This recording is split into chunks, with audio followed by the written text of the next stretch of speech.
Hi sir. నమస్తే అండి. ఇప్పుడు ఎలక్ట్రిసిటీ కరెంట్ ఇప్పుడు ఆంధ్రప్రదేశ్ చాలా క్లిష్ట పరిస్థితిలో ఉంది కరెంటు గురించి. ఇప్పుడు కరెంటు నిల్వలు లేవు ఇప్పుడు ప్రభుత్వం దగ్గర. కొందాం పవర్ అంటే రూపాయి లేదు ప్రభుత్వం దగ్గర. పైగా ఇప్పుడు కొనాలంటే యూనిట్ 18 రూపాయలు పెట్టినా కూడా దొరకని పరిస్థితి సమ్మర్ అవ్వటం వలన. యూనిట్ 18 రూపాయలైనా కూడా దొరకని పరిస్థితి ఇప్పుడు. ఇటువంటి పరిస్థితుల్లో జగన్మోహన్ రెడ్డి ఏం చేస్తాడు, రాష్ట్రానికి పవర్ సమస్యల్ని ఎలా తీరుస్తాడు? ఒకటి, చేతనైన పాలకుడు అభివృద్ధి చేస్తాడు, దాన్ని ఒక సంస్కరణ తీసుకొని వస్తాడు. చేతగాని పాలకుడు ఏం చేస్తాడు, డబ్బు పెట్టి కొందాం, ఇంకొకటి ఏదో చేద్దాం అనే ఆలోచన చేస్తాడు. ఈరోజు జగన్మోహన్ రెడ్డికి చేతగానితనం వల్ల ఆంధ్రప్రదేశ్ రాష్ట్రంలో కరెంటు కోతలు వచ్చాయి, అదేవిధంగా కరెంటు ఛార్జీలు పెరిగాయి. అవును, ఇది రాష్ట్రంలో ఉండే ప్రజలందరూ గ్రహించాల్సింది ఏంటో తెలుసా? ఒకప్పుడు చంద్రబాబు నాయుడు గారు 5 ఏళ్ళు ముఖ్యమంత్రిగా ఉన్నాడు కదా, ఆ రోజు రాష్ట్ర విభజన జరిగింది, తెలంగాణ నుంచి మనం వచ్చేసాం, ఆ రోజు లోటు విద్యుత్ ఉన్నింది. అలాంటి దగ్గర నుంచి ఆయన తీసుకొని వచ్చి మన పైన ₹1 నయా పైసా కూడా మన పైన భారం వేయలేదు. అవును, ఇంకా మనకు 24 గంటల కరెంట్ ఇచ్చాడు, రైతులకు 9 గంటల కరెంట్ ఇచ్చాడు. ఈ విధంగా ఇచ్చాడు చంద్రబాబు నాయుడు. ఎలా ఇచ్చాడు? జగన్మోహన్ రెడ్డి వచ్చినప్పటి నుంచి కరెంటు కోతలు ఏ విధంగా ఉన్నాయో తెలుసు. పల్లెల్లో మోటార్లు వేసుకోవాలంటే ఏ విధంగా కరెంటు కోతలు వచ్చాయో తెలుసు. అదేవిధంగా పవర్ హాలిడేలు, ఇండస్ట్రీస్కి అయితే పవర్ హాలిడేస్ ఇచ్చారు. ఇవన్నీ జగన్ వచ్చిన తర్వాత ఎందుకు జరిగింది? చంద్రబాబు నాయుడు గారు ఆల్రెడీ సర్ప్లస్ విద్యుత్ ఇస్తే జగన్మోహన్ రెడ్డి డెఫిసిట్లోకి ఎందుకు తీసుకొని వెళ్ళాడు అనేది మనం గ్రహిస్తే, చంద్రబాబు నాయుడు గారు ఒకప్పుడు ₹4 విద్యుత్ కొనుగోలు చేసి ఈ విధంగా చేసే విధంగా పీపీఎల్ పెట్టుకున్నారు. ఆ పీపీఎల్ని జగన్మోహన్ రెడ్డి తన స్వార్థం కోసం రద్దు చేశాడు. దీంట్లో ఏదో స్కాములు చేయాలి. ఇప్పుడు లాస్ట్కి ఏమైందంటే ₹20 ₹30 పెట్టినా కానీ దొరకటం లేదు. ఆ విధంగా చేశాడు. దీనికి ఇంకొకటి ఏంటంటే జగన్మోహన్ రెడ్డికి తెలివి లేదు. ఎందుకంటే విద్యుత్ అనేది మన రాష్ట్రంలో మనం సర్ప్లస్లోకి తీసుకొని పక్క రాష్ట్రాలకు అమ్మే స్థాయికి తీసుకొని రావచ్చు.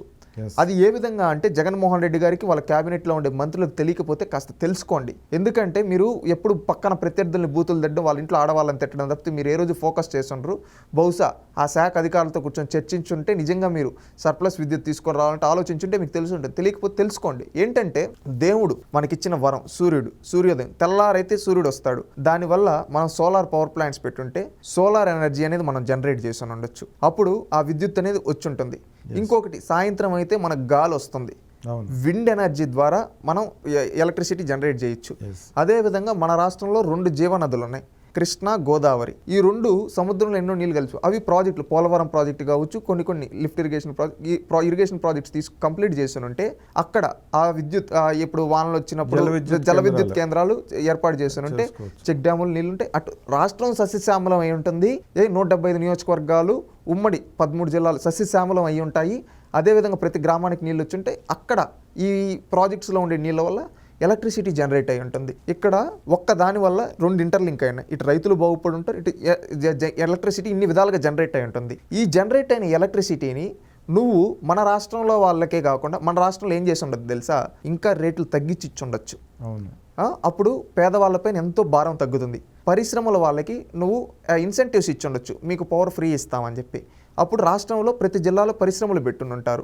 ఆటోమేటిక్గా పరిశ్రమలు ఎక్కడైనా ఎలక్ట్రిసిటీ, వాటర్ ఉండే దగ్గరికే వస్తాయి. వీటి వల్ల నువ్వు ఇరిగేషన్ కరెక్ట్గా చేస్తుంటే ఇటు పరిశ్రమలు వచ్చిండేవి, వాటరు ఇవన్నీ నువ్వు ఆ ఇన్సెంటివ్స్ ఇచ్చుంటే అనేక పరిశ్రమలు వచ్చి మన వాళ్ళకి ఉపాధి వచ్చేది. ఇది ఇంకో ముఖ్య సమస్య అండి ఇందులో వచ్చింది. ఇదివరకు మీకు తెలుసు, పేదవాళ్ళు బిలో పావర్టీ లైన్ ఉన్నవాళ్ళు 50 యూనిట్ల వరకు కరెంటు కాల్చుకునేవాళ్ళు, అంతకు మించి కాల్చేవాళ్ళు కాదు. 50 యూనిట్లు ఉన్నప్పుడు బాబు గారి ప్రభుత్వంలో, చంద్రబాబు నాయుడు గారి ప్రభుత్వంలో ₹1.5 పర్ యూనిట్ ఉండేది. అంటే ₹75 కరెంటు బిల్లు వచ్చేది. అవునండి. ఇప్పుడు ఆ బిలో పావర్టీ లైన్ ఉన్న పీపుల్కి ఈరోజు ₹2.5 విద్యుత్ ఛార్జీ పర్ యూనిట్ ఛార్జ్ చేయడమే కాకుండా అదనంగా సెస్ ఛార్జెస్ అని చెప్పి, ట్రూప్ ఛార్జెస్, టరిఫ్ ఛార్జెస్ ఈ విధంగా చేసి అప్పుడు ₹75 వచ్చే కరెంటు బిల్లు ఈ రోజు ₹600. అవునండి, అవును అయింది. ఎందుకంటే ఇది చేతగాని ప్రభుత్వం వల్ల అయింది. నేను చెప్పాను కదా ఈ విధంగా జనరేట్ ఏ విధంగా చేయొచ్చు పవర్ అని. ఈ విధంగా జనరేట్ చేస్తుంటే రాష్ట్రంలో ప్రతి పేదలు మీరు అన్నట్టు ₹50 ఆ ₹1 కూడా ఉండదు, ఫ్రీగా ఇచ్చి ఉండొచ్చు. ఫ్రీగా ఇచ్చి ఉండొచ్చు, పరిశ్రమలకు ఇచ్చి ఉండొచ్చు. ఆ తర్వాత ఇంకా మిగిలి ఉంటుంది విద్యుత్. ఆ విద్యుత్ని మనం పక్క రాష్ట్రాలకు అమ్ముంటే మన రాష్ట్రానికి ఎంత ఆదాయం వచ్చి ఉంటుంది. అప్పుడు విద్యుత్ ఏ విధంగా మనం విద్యుత్ ద్వారా మనం ఆదాయం సంపద సృష్టించి ఉండొచ్చు. ఇది దిమాక్కుండే చంద్రబాబు నాయుడు చేస్తాడు. మీరు చూస్తే గతంలో చంద్రబాబు నాయుడు గారు ప్రపంచంలోనే అతిపెద్ద సోలార్ పార్క్ మన కర్నూలు దగ్గర పెట్టించాడు. అదేవిధంగా విండ్ ఎనర్జీ కర్నూలు, అనంతపురం ఇలాంటి దగ్గర విండ్ ఎనర్జీని పెట్టారు. అవును. అదేవిధంగా గోదావరి డిస్టిక్ అలాంటి దగ్గర జల విద్యుత్ కేంద్రాలు పెట్టాలని చెప్పి పోలవరం ప్రాజెక్టు పూర్తి చేసి ప్లానింగ్ చేసుకున్నారు. అంటే ఆయనకు ఆ విజన్ ఉంది, ఆయన చేయాలనుకున్నాడు. ఈ జగన్మోహన్ రెడ్డి వచ్చి దరిద్రం కొద్దీ సర్వనాశనం చేసేశాడు. మరో సమస్య ఏంటంటే అండి, పరిశ్రమలకి చంద్రబాబు నాయుడు గారి హయాంలో 9 రూపాయల పావలా ఛార్జ్ చేసేవాళ్ళు పర్ యూనిట్. అందులో కూడా వాళ్ళు 11 kV, 33 kV, 132 kV అని ఉండేది డివిజన్. 132 kV అంటే చాలా హెవీ పవర్ అన్నమాట, చాలా ఎక్కువ పవర్ యూజ్ చేసే ఇండస్ట్రీస్. అలా 33 kV అన్నా కూడా మీడియం పవర్ యూజ్ చేసాయి. 11 kV అనేది జనరల్ డొమెస్టిక్ అది. కానీ పరిశ్రమలకి ఈ 33 kVలో కానీ 132 kV కానీ యూజ్ చేసే వాళ్ళకి అప్పుడులో 9 రూపాయల 25 పైసలు ఎంత ఉండేది పర్ యూనిట్. అందులో కూడా సబ్సిడీ 3 రూపాయల 80 పైసలు మళ్ళీ ఇచ్చేవాళ్ళు వాళ్ళ వాడకాన్ని బట్టి. సబ్సిడీ ఎక్కువ వాడకం ఉంటే సబ్సిడీ కూడా ఇచ్చేది గవర్నమెంట్. ఇప్పుడు అటువంటి పరిస్థితి నుండి ఇప్పుడు జగన్మోహన్ రెడ్డి యూనిట్ 16 రూపాయలు ఛార్జ్ చేస్తూ అదనపు ఛార్జీలు మళ్ళీ వడ్డిస్తున్నారు వాళ్ళ మీద. సో దీనివల్ల పరిశ్రమలన్నీ మూతపడి రాష్ట్రాన్ని వదిలి పారిపోయే పరిస్థితి ఉంది. తప్పకుండా. ఎందుకంటే ఇప్పుడు చంద్రబాబు, నేను చెప్పాను ఇంతకుముందు, పరిశ్రమలకు మనం ఇన్సెంటివ్స్ కింద పవర్ అనేది తక్కువకి ఇస్తే వాళ్ళు ఇతర రాష్ట్రాలతో పాటు మన రాష్ట్రంలో పరిశ్రమలు పెట్టుకుని ఇంట్రెస్ట్ చూపిస్తారు. ఈ రోజు నువ్వు పెంచేయడం వల్ల ఇవి పెంచేస్తే కొన్ని కంపెనీలు ఎట్టో ఒకటి కట్టుకుంటాయి. అది కూడా లేకుండా పవర్ హాలిడేలు ఇస్తున్నారు. ఈ రోజు పవర్ ఉండదు, ఈ గంట నుంచి ఈ గంట వరకు పవర్ ఉండదని. ఆ విధంగా ఎన్ని పరిశ్రమలు వాళ్ళకేముంది, ఇంత ఆగిపోతే ఇంత యూనిట్ మ్యానుఫ్యాక్చరింగ్ ఆగిపోతుంది. మనకెందుకు వచ్చిన నసరా, మనం ఇక్కడి నుంచి వెళ్ళిపోదాం, వేరే రాష్ట్రంలో పెట్టుకుని అక్కడ మనకు వస్తాయి. ఎవరైనా కంపెనీ వాళ్ళు ప్రాఫిట్స్ కోసం చూస్తారు, ఇక్కడి నుంచి వెళ్ళిపోతారు. అప్పుడు నష్టపోయేది ఎవరు? మన యువత. మనం నష్టపోతున్నాం. అది తెలుసుకోవటం లేదు ఈ ముఖ్యమంత్రి. తన స్వార్థం కోసం, తన పార్టీ వాళ్ళ కమిషన్లు ఇవ్వడం కోసం ఈ విధంగా చేస్తున్నాడు. ఇవి మాత్రమే కాదండి, స్మార్ట్ మీటర్ల దాంట్లో 6,000 రూపాయలకు వచ్చే స్మార్ట్ మీటర్లు 13,000 రూపాయలు పెట్టి కొన్ని కావాలని అంటే 7,000 రూపాయలు వీళ్ళ సొంత కంపెనీలకు పంపించి ఈ విధంగా మీకు స్మార్ట్ మీటర్లు పెద్ద కుంభకోణం. దీంట్లో స్మార్ట్ మీటర్లను పెట్టి ఇప్పుడు రైతుల దగ్గర వీళ్ళ దగ్గర ఏమంటే మళ్ళీ దానిపైన కూడా ఛార్జీలు. ఎందుకంటే మీకు కొత్త మీటర్ పెట్టాం కదా మీరు ఇవ్వండి అని. అంటే ఇక్కడ చూడండి, వాళ్ళ కంపెనీలకు మాత్రం ఆదాయాలు, పేదవాళ్ళకేమో తలనిండా భారాలు. అందుకని ప్రజలందరూ గ్రహించాలి. చేతగాని పాలకులు, ఇలాంటి పాలకుల్ని మనం ఇంటికి పంపిస్తే, మంచి పాలకుడు వస్తే మనకు విద్యుత్ అనేది సృష్టించి సర్ప్లస్గా మనకు తగ్గించిస్తాడు. వీలైతే 50 యూనిట్లు 100 యూనిట్ల లోపల ఉచితంగా కూడా ఇచ్చే అవకాశాలు ఉంటాయి. ఈ విధంగా దిమాగ్తో ఆలోచించాలి. దిమాగ్ లేని ఈ జగన్మోహన్ రెడ్డి గారు లాంటి పరిపాలకులు వచ్చి రాష్ట్రం సర్వనాశనం అయిపోయింది. విద్యుత్ సంక్షోభంలోకి వెళ్ళిపోయింది. విద్యుత్ గురించి కనీసం బేసిక్ అవగాహన లేదు. ఈరోజు విద్యుత్ శాఖ మంత్రి ఎవరంటే ఏమని చెప్తామండి, కనీసం చెప్పుకోలేని పరిస్థితుల్లో ఉన్నాం. ప్రతి విద్యుత్ శాఖ అని ఒక శాఖ ఉంటుంది. బహుశా ఈ జగన్మోహన్ రెడ్డి గారి ప్రభుత్వంలో ఎవరు ఏ మంత్రులు తెలియదు కదా. ఇప్పుడే మనం చూద్దామండి ఎవరు ఎలక్ట్రిసిటీ మినిస్టర్ అనేది చూద్దాం. ఇప్పుడు కనీసం ఈ నెలలుగా దానిపైన కనీసం ఎవరికి తెలియదు. ఎవరు తెలియదు. ఇప్పుడు ఎలక్ట్రిసిటీ మినిస్టర్ ఎవరు అనేది ఒకసారి చూద్దాం. మనం ఎవరున్నారో చూద్దాం. ఆయన ఏం బీకుతూ ఉన్నాడు ఈ 5 ఏళ్ళు. పెద్దిరెడ్డి రామచంద్రారెడ్డి అండి. ఎర్రచందనం దొంగతనం చేయడంలో బిజీ. ఎలక్ట్రిసిటీ మినిస్టర్ అంటే Peddireddy Ramachandra Reddy. Peddireddy Ramachandra Reddy is an Indian politician from the state of Andhra Pradesh. He is serving as Minister of Energy, Forest Environment, Science, Technology, Mines and Geology of Andhra Pradesh. మైనింగుల్లో స్కాములు చేసుకునే వీళ్ళకే ఈరోజు మినిస్టర్ పదవులు. Electricity minister, మళ్ళీ contractor వీళ్ళ కంపెనీలకే. ఏ విధంగా చేస్తున్నాడు చూడండి. రాష్ట్రాన్ని సర్వనాశనం చేసేశాడు. ఈ రోజు విద్యుత్ శాఖ గురించి మాట్లాడితే ఎవడు మాట్లాడాలి? పెద్దిరెడ్డి రామచంద్రారెడ్డి గారు. ఈయన దొంగోట్ల గురించి బాగా మాట్లాడతాడు.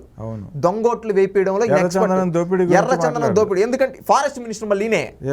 చూడండి, ఇలాంటి వాళ్ళు ఈ రోజు రాష్ట్ర ప్రజలందరూ ఆలోచించాలి. ఈ రోజు కనీసం ఎలక్ట్రిసిటీ మినిస్టర్ అంటే ఇన్నిసార్లు కరెంట్ ఛార్జీలు ఈయన చేతగానితనం వల్లే కదా.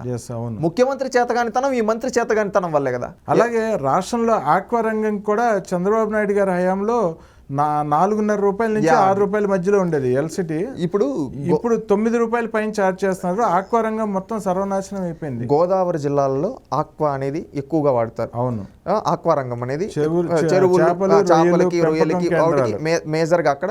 కొన్ని వచ్చి నెల్లూరు జిల్లా దగ్గర సముద్ర ప్రాంతాలు ఇవి ఉంటాయి కదా, అక్కడ వాడతారు. కోస్టల్ ఏరియా మొత్తం ఆక్వా రంగం. ఈ రోజు జగన్మోహన్ రెడ్డి గారి ప్రభుత్వంలో వాళ్ళు చేతులెత్తే పరిస్థితికి వచ్చేసారు. నష్టాలు పడుతున్నారు వాళ్ళు. ఈ రోజు దానివల్ల డైరెక్ట్ గా ఇండైరెక్ట్ గా కొన్ని లక్షల మంది, దాదాపుగా 20-30 లక్షల మంది డైరెక్ట్ ఆర్ ఇండైరెక్ట్ గా నష్టపోయారు. ఇది ఈ చేతగాని ప్రభుత్వం చేసింది. మినిస్టర్లు ఫెయిల్యూరు, ఈ విధంగా ముఖ్యమంత్రి ఫెయిల్యూరు. ఇన్ని ఫెయిల్ అయిపోయి మళ్ళీ ఇప్పుడు సిగ్గు లేకుండా ఓట్లు అడుగుతున్నారు. మధ్యతరగతి ప్రజలకి 3.5 రూపాయలు ఛార్జ్ చేసేవాళ్ళండి యూనిట్కి. సుమారుగా మధ్యతరగతి ప్రజలు అంటే ఒక 150 యూనిట్ల వరకు కాలుస్తారు. ఒక చిన్న ఫ్రిడ్జ్ ఉంటుంది, ఫ్యాన్లు లైటు ఉండే 300 సుమారుగా 225 యూనిట్లు అలాగ అవుతుంది. వాళ్ళకి ఇదివరకు 3.5 రూపాయలు ఛార్జ్ చేసేవాళ్ళు. అటువంటిది ఈరోజు 13 రూపాయలు ఛార్జ్ చేస్తున్నారు మధ్యతరగతి ప్రజల నుంచి. ఒక వర్గం, రెండు వర్గాలు కాదండి. రాష్ట్రంలో ఉండి పేదవాడి దగ్గర నుంచి అందరినీ పట్టి జలగలా బిడిస్తున్నాడు ఈ జగన్ రెడ్డి. అంటే 400 వచ్చే కరెంటు బిల్లు 1600 పైన. అదే అండి, ఏంటంటే ఇంతకుముందు మాట్లాడుకున్నాం బిలో పవర్టీ వాళ్ళకి 200 వాళ్ళకి 600 అని. ఈ రోజు 400 వచ్చే వాళ్ళకి 1600. ఈ విధంగా జలగలా పిప్పి చేస్తున్నాడు. అవును, తెలివి లేనితనం వల్ల, మూర్ఖత్వం వల్ల, అవును, చేతగానితనం వల్ల. చేతగాని పాలకుడు, చేతగాని విద్యుత్ శాఖ మంత్రి, చేతగాని ముఖ్యమంత్రి, ఇద్దరు చేతగాని వ్యక్తుల వల్ల రాష్ట్రం సరైన. విద్యుత్ శాఖ మంత్రికి ఏంటి, ఎప్పుడెప్పుడు బై ఎలక్షన్లు వస్తే దొంగోట్లు వేపిద్దామా, ఎక్కడెక్కడ ఈయన కంపెనీలు చేసుకుని ఎక్కడెక్కడ మైనింగ్లు చేసుకున్నామా, ఎవరెవరి దగ్గర కమిషన్లు తీసుకున్నామా, ఎవడోని తిడదామా, ఈ టైప్లో ఆలోచిస్తూ ఉంటాడు. ముఖ్యమంత్రి ఏమో నాకు ఎంత కమిషన్ వస్తూ ఉంది, ఏ విధంగా దీంట్లో నుంచి ఎంత కమిషన్ వస్తూ ఉంది, ఎంత కమిషన్ల గురించి ఆలోచించి ఈ కమిషన్ల ప్రభుత్వంలో పేద ప్రజలకేమో భారాలు, వీళ్ళకేమో కమిషన్లు కోట్లు. రాష్ట్ర ప్రజలు ఆలోచించి రాష్ట్ర ప్రజలు ఆలోచించి ఈ లక్షల కోట్లు దోచుకొని తిన్న ఇలాంటి దోపిడీదారుల్ని ఓడిస్తే మళ్ళీ మనకు కరెంటు ఛార్జీలు తగ్గుతాయి, రాష్ట్రం పైన ఉండే భారం తగ్గుతుంది, రాష్ట్రం పురోగతిలోకి వస్తుందని తెలియజేసుకుంటున్నాం. థ్యాంక్ యూ అండి, మంచి విషయాలు చర్చించాం మీతో.